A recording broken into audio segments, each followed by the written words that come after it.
우중낭독. 바둑두는 로봇 아로프. 아로프는 깍듯한 로봇이었다. 대국을 시작하겠냐는 질문에 응 하고 반말로 대답하자 아로프는 앉은 채로 아주 천천히 인사를 하기 시작했다. 바둑을 둘 때마다 이런 느려 터진 인사를 받아야 한다니. 나는 아로프가 허리를 채 다시 펴기도 전에 첫 수를 바둑판에 놓았다. 주먹이나 욕설은 날아오지 않았다.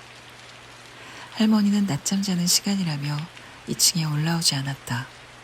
누가 찾아와도 대충 돌려보내고 4시까지는 절대 깨우지 말라 하셨다. 자기 집이니까. 할머니는 내게 그렇게 무례하게 굴어도 좋았고 반면 아로프는 주인과 달리 깍듯했다. 방석 위에 무릎을 꿇고 앉은 모습은 로봇이라 해도 좀 불편했다. 5개 모두 중 나는 아마 최고수, 그러니까 2번째로 높은 단계를 골랐다. 흙을 잡긴 했지만 돌을 미리 깔진 않았다. 버겁긴 해도 크게 지지는 않을 거라는 자신감이 있었다. 2층 거실 널찍한 유리창으로 들어온 햇빛이 바둑돌 한켠에 어둡고 뭉툭한 꼬리를 달았다. 오랜만에 두는 바둑이라 대국 초반엔 조금 소극적으로 두더라도 실리부터 야금야금 확보하려 했다. 아로프도 별반 공격적인 수는 두지 않아 초반전이 끝나갈 때까지 큰 싸움 없는 잔잔한 흐름이 이어졌는데 내가 먼저 좌상귀에서 상대의 신경을 건드렸다. 건드릴 신경이 있다면 말이다. 거기서 잠깐의 몸싸움이 벌어졌고 내가 둔 무리수를 아로프가 제대로 응징하지 못했다. 몇 수 지나지 않아 내가 좌상귀의 백도를 살려주는 대신 좌상변의 요석 5점을 포획해 일찌감치 승부의 추가 기울어져 버렸다. 그 후로 아로프가 끈질기게 따라붙었지만 역부족. 결과는 나의 새집반 승리였다. 2번째 판은 할머니가 상대했다는 프로 최고수 모드였다. 모두와 상관없이 인사하는 속도는 같았고 나는 다시 아로프가 허리를 펴기도 전에 바둑판에 돌을 올려놓았다. 인사를 하는 동안 화장실에 가서 세수를 하고 올잠도 낼 수 있을 것 같았다. 인사를 하는 방식은 동일했지만 수는 확실히 셌다. 처음 보는 희한한 수에 조금씩 말려드는 느낌이었다.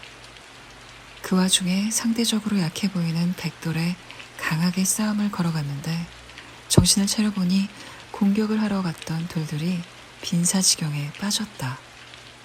억지로 살려나오긴 했지만 이미 형세는 손 쓸 수 없이 기울어져 있었다. 백수가 지나기도 전이었다. 오기로 한 번 더 두었는데 이번에 시작하자마자 붙은 전투에서 대마가 비명 횡사하고 말았다. 더 볼 것도 없었다.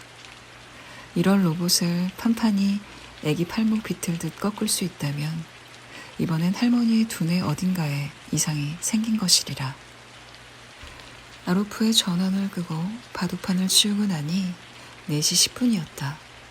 아래층으로 내려가니 할머니가 잠에서 깨 머리를 틀고 거실 바닥에 가만히 앉아 계셨다. 나는 그때까지 다탁에 앉아있던 음료수를 단숨에 마시고 할머니에게 한 수 배우고 싶다고 정중히 청했다. 검푸른 음료수에서는 아무런 맛도 나지 않았다. 2층으로 올라가서 바둑판과 바둑알을 가지고 내려와 다탁 위에 올려놓았다. 다탁은 일부러 맞춘 듯 바둑판을 올려놓고 바닥에 앉아두기 딱 좋은 높이였다. 나는 언제나 최선을 다하지 저도 좋다는 생각 따윈 평생 한 번도 해본 적 없네. 저는 늘 저도 좋다는 생각을 하며 살지만 오늘만은 왠지 이기고 싶네요.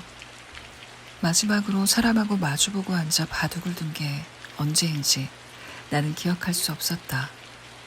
그런데 누가 내게 바둑을 가르쳐 주었더라. 그런 생각을 하고 있는데 뭐해, 돌부터 가려야지 하는 할머니의 목소리가 들렸다. 할머니는 바둑돌을 들기도 전에 담배부터 찾아 물었다. 매운 눈물을 닦으며 신고자 신상에 흡연 여부를 써놓도록 보스에게 제안해야겠다는 다짐을 했다. 집으로 돌아가는 길엔 택시를 탔다. 규정에 어긋나는 일이었지만 바둑을 4판이나 두다 보니 파김치가 되었다. 그것도 모두 한 판 한 판 최선을 다한 판들이었다. 미터기에서 질주하는 말발굽에 가슴 조려하는 내가 볼썽사나워 눈을 감고 그날 둔 바둑들을 머릿속에서 복기해보았다. 여전히 아루프가 최고로 센 모드에서 둔 몇몇 수들은 그 뜻을 이해할 수 없었다. 내 기력을, 내 이해의 테두리를 번번이 넘어서던 수들. 당장은 그 의도를 파악할 수 없었지만 50수 정도 지나고 보니 숨이 턱 막히는 바로 그 자리에 와 있던 수들. 할머니 말대로 로봇이 최선을 다해 두었던 수들. 하지만 그 최선의 마음을 읽을 수는 없었던 수들. 할머니와의 바둑은 달랐다. 나는 할머니의 한 수 한 수에서 날카로운 저기를 보았고 최선을 다한 마음을 느꼈다. 바둑은 징글징글한 싸움의 연속이었고 불리한 와중에도 막판까지 판을 흔들려고 이곳저곳에서 어지럽게 싸움을 걸어가던 할머니가 갑자기 내 돌통에 손을 쑥 집어넣으면서 내가 졌어 라고 툭 내뱉었다. 할머니다운 종국 선언이었다. 나는 이겨서 기뻤고 담배 연기에서 해방될 수 있어 좋았다. 예상과 달리 한 판 더 두자는 얘기는 없었다. 젊은 사람치곤 곧잘 두네. 그런데 젊은이가 아로프에게는 적수가 안 된다고 하니 그렇다면 아로프가 내겐 최선을 다하지 않았다는 건가? 아로프는 나를 손쉽게 이기고 나는 할머니를 간신히 꺾고 할머니는 아로프를 무참히 박살낸다. 그리하여 완성되는 내각의 합이 360도를 넘는 불가능한 삼각형. 좀 더 알아봐야겠지만 저희들하고 비교도 안 되는 고수인 것만은 확실해요. 그 말은 그 고약한 로봇이 나하고 둘 때만 최선을 다하지 않았다는 거잖아. 왜? 도대체 왜? 할머니는 진심으로 분해하는 것 같았고 나는 한 가지 제안을 했다. 내가 왜 자네 말대로 해야 하지? 하지만 이번엔 내가 고수고 할머니는 내 수에 담긴 뜻을 읽지 못했고 게임의 규칙상 마무리를 짓기 전까지 난 그 수의 뜻을 할머니에게 알려줄 수 없었다. 다음 날 아침 출근 준비를 하고 있는데 할머니에게서 전화가 왔다. 잔뜩 흥분된 목소리였다. 자넨 2판만 두라고 했지만 당신은 저녁 먹고 3판을 내리뒀다고. 자네 말대로야. 담배를 안 물고 뒀더니 애가 완전히 다른 애가 됐어. 최선을 다하던가요? 눈이 핑핑 도는 수를 두던데. 어제 자네하고 둔 바둑도 그랬지만 최선을 다한 다음에 지는 건 나쁘지 않아. 그건 괜찮아. 어제 난 할머니에게 담배를 한 대도 피우지 않으면서 바둑을 두실 수 있냐고 물었고 할머니는 가끔 동네 애들하고 지도 대국을 할 때는 전혀 피우지 않는다고 했다. 정 참기 힘들 땐 아이가 장구할 만한 대목에 잠시 밖에 나가 피우고 들어온다고 했다. 나는 아루프하고도 그렇게 담배를 안 피우면서 바둑을 둬보시라 제안했더랬다. 그래도 3판을 연달아 지니까 속에서 천불이 차올라서 담배를 물고 한 판 더 뒀네. 그랬더니요. 지가 별 수 있어? 홍군형이 났지. 내가 40돌이 넘는 대마를 때려잡았거든.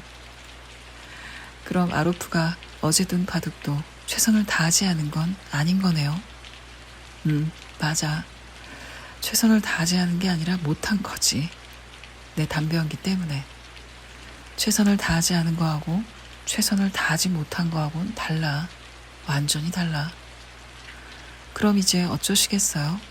제조사가 없어져서 고치긴 어려울 것 같은데. 그냥 두고 쓰지 뭐. 피웠다 안 피웠다 하면 돼. 나는 할머니에게 건강에도 안 좋은데 이번 기회에 담배를 끊으시는 게 어떻겠냐고 여쭙다. 단호한 대답이 돌아왔다. 술 담배 끊고 길게 고생살이 하느니 칼칼하게 놀다가 거짐 다 됐다 싶을 적에 두 손 바짝 들고 그만 자빠지려고. 반박하기 힘든 훌륭한 대답이었다.